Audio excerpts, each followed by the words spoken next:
അടുത്തതായി ഒരു പൂച്ച കരയുന്നത് എങ്ങനെ എന്ന് നോക്കാം.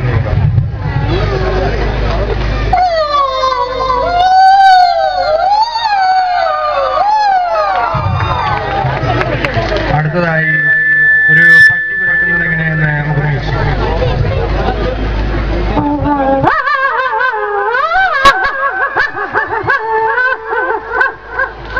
അടുത്തതായി ഒരു പശു കരയുന്നത് എങ്ങനെ എന്ന് നോക്കാം.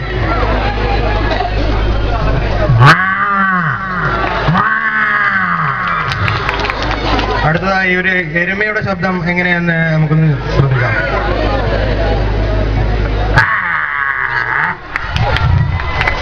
അടുത്തതായി ബഹുമാനപ്പെട്ട മുഖ്യമന്ത്രി ശ്രീ ഉമ്മൻചാണ്ടി.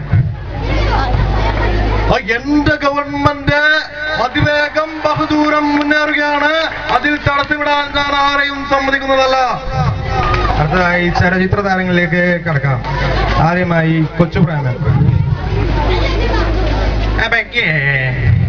ആ പട്ടിയെ പിടിക്കുന്ന ഏർപ്പാട് അതത്ര ശരിയായില്ല കേട്ടോ.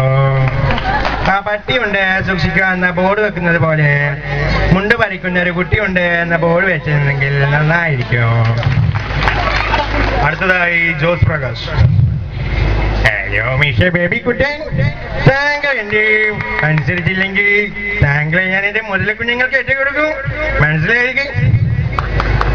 അടുത്തതായി KP ഉമ്മർ. നീ എന്നോട് സഹകരിച്ച് പാല് വാങ്ങിത്തരാം, ചീന വാങ്ങിത്തരാം, ചുരിദാർ വാങ്ങിത്തരാം, മറിച്ച് ധിക്കരിക്കാനാണ് ഭാവമെങ്കിൽ കൊന്നുകളയും. ഇതോടെ എന്റെ കൊച്ചു മിമിക്രി ഇവിടെ അവസാനിച്ച